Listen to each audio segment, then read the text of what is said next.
Vlog do Zek, hoje com a Canon EF 815mm f4L Fisheye USM, que é a segunda objetiva fisheye oficial que a gente tem da Canon para o mount F. Pois é, essa daqui que vem substituir aquela 15mm f2.8 fisheye prime que a gente já viu aqui no Vlog do Zek.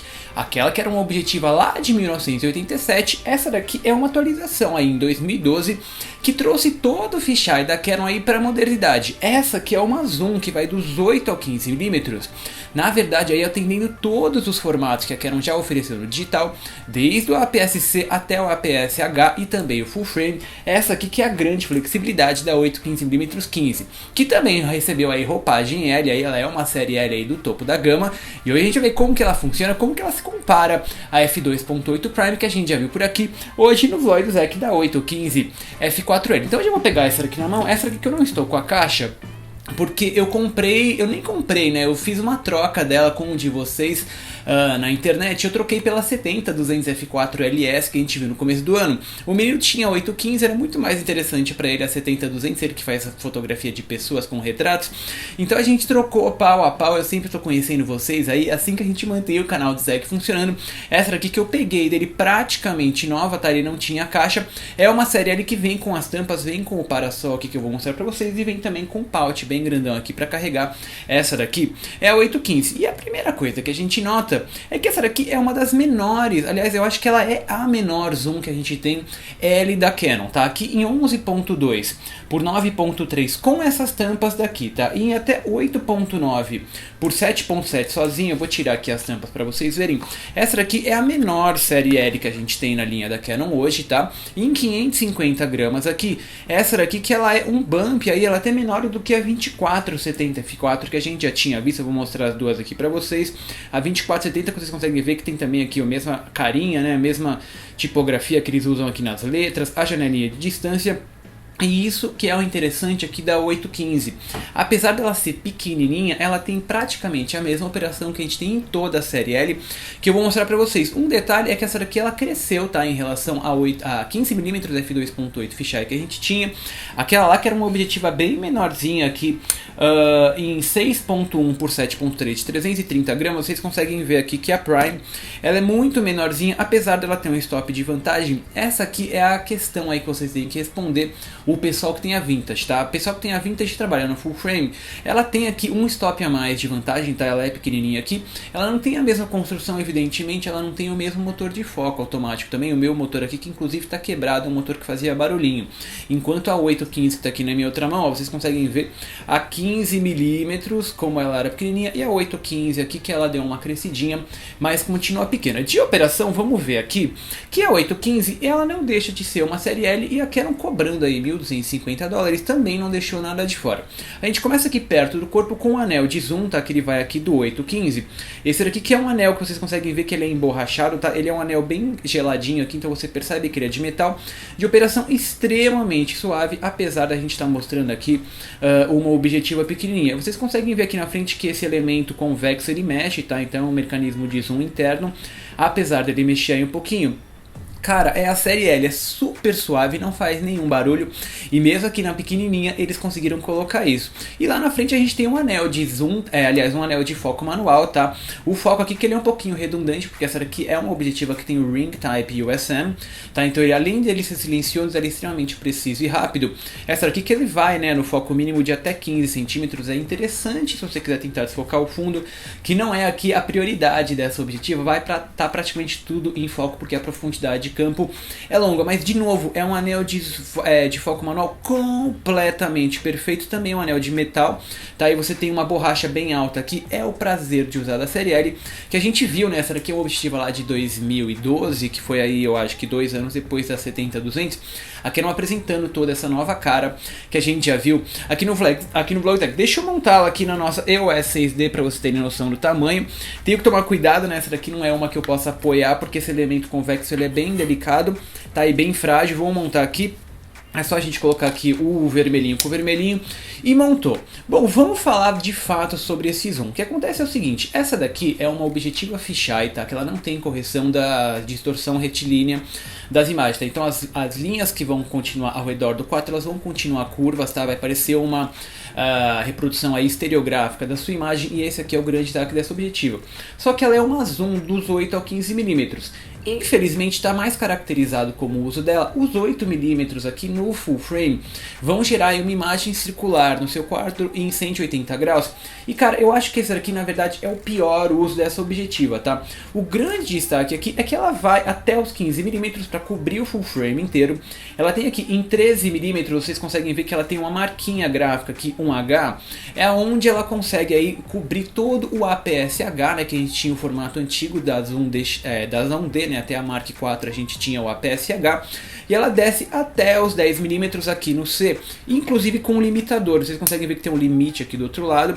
Essa chavinha aqui não permite que ela desça dos 10mm para quem está usando no APS-C poder aí ter a cobertura completa do fisheye. Este é o grande destaque, né? Esse aqui você vê que é um anel curtinho, ele não roda aqui nem 80 graus. A ideia aqui não é você ficar dando, né, o zoom, o pessoal vai dar aquele verbo para dar o zoom. Não, aqui é para você simplesmente colocar o formato que você quer usar. E esse daqui que na minha opinião é a grande flexibilidade, o grande motivo para você ter aí no seu kit, é a ideia aqui da 815. Então tirem da cabeça de vocês aquele círculo, né? Eu acho que eu vi uma foto interessante usando daquela maneira, e quem está no APS-C e mesmo no APS-H é a grande vantagem aqui da 815. Infelizmente na frente ela não aceita filtros, tá? Ela não tem como colocar filtros aqui. Ela vem na caixa com o lens hood, é só a gente montar um lens hood do tipo novo aqui, que é de botão, é só você deslizar super facinho aqui, tá? Essa tampa aqui do tipo clique, tá? Ela é grandona aqui, é uma tampa, a Canon nem declara qual é o formato dela, porque ela é só para 815, tá? É bem mais fácil de usar. É assim que fica, ó, essa daqui é a 6D com a 815mm aqui, super gostoso de usar na mão, super fácil de usar aqui. Tá, os filtros, quem precisar usar, coloca atrás, tá? Ela tem um lugar para você encaixar gel de 3.1 cm por 3.1 cm. Você tem uma borracha aqui de vedação, a Canon declara o Weather Sealing nesses anéis. E é a usabilidade aqui da 815. Eu que usei no APS, eu vou montá-la também na nossa EOS M. Como é que eu vou fazer isso aqui? Bom, já tá com o parasol, eu consigo manter aqui. Vou pegar a minha EOS M lá atrás, a EOS M que é o mirrorless, né, da Canon. Muita gente tem me perguntado, a gente já viu aqui no vlog do Zé, que é uma câmera pequenininha, ela é virtualmente uma T4i, mas sem o espelho, então é uma maquininha bem menor aqui. A gente monta aqui o vermelhinho com o vermelhinho, é uma EF. Olha só, é assim que eu carreguei isso daqui na rua. É a grande vantagem aí da 815, que em 10mm ela vai ter aí a cobertura completa oficial da Canon no fisheye do APS-C até o formato 1.35 full frame. Aqui a Canon EF 815mm f4L fisheye USM, que na verdade aí é um projeto com fórmula completamente nova para permitir o zoom menor que 2 vezes e atender todos os formatos digitais que a Canon oferece hoje, com 14 elementos em 11 grupos, 5 a mais que a antiga f2.8, novos vidros UD, peças asféricas e coating SWC para aumentar o contraste, um bump moderno no projeto para atender as novas câmeras de alta resolução. Mas francamente, a performance ótica da antiga f2.8 fisheye nunca foi ruim, com resolução intacta de ponta a ponta que a f4L Zoom repete, e infelizmente com as mesmas aberrações cromáticas laterais em peso, invalidando qualquer motivo de upgrade a não ser a funcionalidade de usá-la com qualquer câmera com o zoom.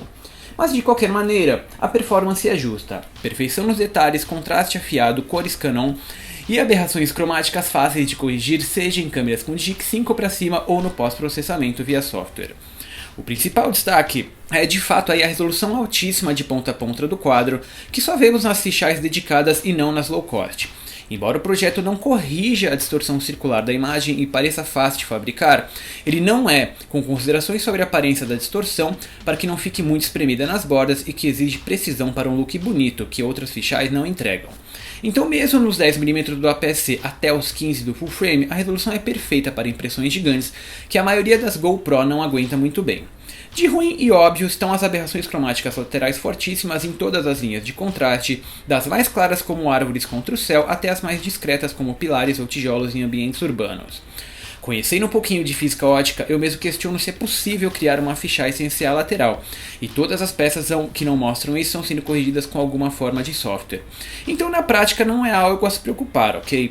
Na película ela raramente aparece, sumindo logo nos grânulos do filme, e no digital basta um clique no computador para resolvê-la. É uma preocupação bem menor do que parece, ainda mais quando você vê isolada na tela do computador, que não representa de fato a utilidade dos arquivos.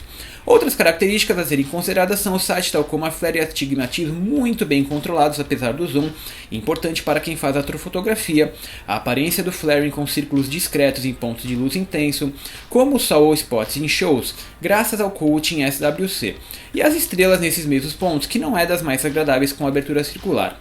Uma faixa de luz aparece entre as linhas nítidas que explodem num espaço curto do quadro, então o ideal é você refazê-los via software se forem importantes para você. Juntos das cores neutras da Canon, que são fáceis de manipular, os arquivos da Zoom Fisheye são tudo o que esperávamos de mais uma topo de linha aqui do vlog do Zac, da Canon EF 815mm f4L Fisheye USM. Que cara, vamos tirar uma coisa logo da frente, essa daqui não é uma objetiva 8mm circular no full frame. Isso daqui é uma objetiva muito mais flexível do que parece, porque ela vai no APS-C, no APS-H e no full frame. Ela vai ter a cobertura completa do quadro, que é muito mais importante aí do que ficar girando aquele círculo, tá? Eu vejo uma ou duas, eu tô até exagerando, né? Essa aqui não é aquele objetivo para fazer o mundo, né? Tem o pessoal que faz um mundinho em miniatura. Não é a ideia aqui da 815, tá? Eu mesmo quando fui testar, eu peguei no mínimo e falei, nossa, o que eu vou fazer com isso? Vou fotografar alguma fábrica, alguma coisa industrial que eu vá ter aí utilidade para esse círculo? Eu pensei, não, eu posso montar, né, o SM e me divertir na rua. Vocês conseguem ver, as fotos foram todas feitas na rua aqui da 815. E cara, quem tem a fisheye antiga f2.8, vamos pegá-la aqui de volta. Sinceramente, a performance ótica das duas é virtualmente idêntica. Evidente aqui que a construção dessa daqui é uma burrada aí, na minha opinião, da Canon, porque do lado de fora ela é de metal e esse parasol aqui fixo, ele também é de metal, ele amassava. Quando você pega a tampinha, cadê a tampinha dela aqui? É uma tampinha da Canon, é uma tampinha de metal, tá? Então ela prendia super mal aqui, tá? Vocês escutam que é um metal. Tá? E eu quando deixei cair, uma vez eu estava num passeio de ônibus, o ônibus freou, ela rolou o corredor abaixo. Ela amassou, tá? Então os destaques são de construção, são de foco automático, que na minha também está quebrado, tá? Mas de performance ótica, quem está feliz com os 15mm no full frame não tem vantagem aí. Evidente que essa aqui é f2.8, é muito mais legal se você estiver em shows, algum evento noturno. O f2.8 tem essa vantagem, eu não me desfaria. Mas aqui a 815 é para todo o restante do mercado aí. Quem tem Canon tem que comprar essa objetiva, porque ela vai do APS-C até o APS-H com muito mais qualidade do que a gente tem no low cost ou mesmo as GoPro. E gente, é isso. Esse aqui é o vlog do Zac. Vocês podem ler também o artigo lá um pouquinho reduzido no blog do Zac, né? Eu não mostro comparação na mão, esse tipo de coisa com a objetiva antiga.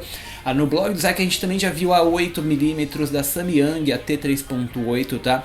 Que é um outro mundo. Aquela era uma low cost. Você quando coloca uma 8mm aqui de verdade, né? De verdade eu coloco com topo de linha $1.250. A performance ótica é completamente diferente, tem muito mais detalhes nesses arquivos, coisa que eu não vi na Samyang. Vocês também conseguem ver as fotos lá no Flickr e no Tumblr. Estou sociável com vocês via Facebook, Twitter e Snapchat. E gente, é isso. Um destaque aqui do vlog do Zac. Não se assustem, não se deixem de levar por aquela bola que a gente vê. No meu review eu não mostrei nenhuma bola daquelas que eu acho aquilo medonho, né? As bordas vão ficar escuras, não é a ideia. Mas quem tem a PSC pode se divertir.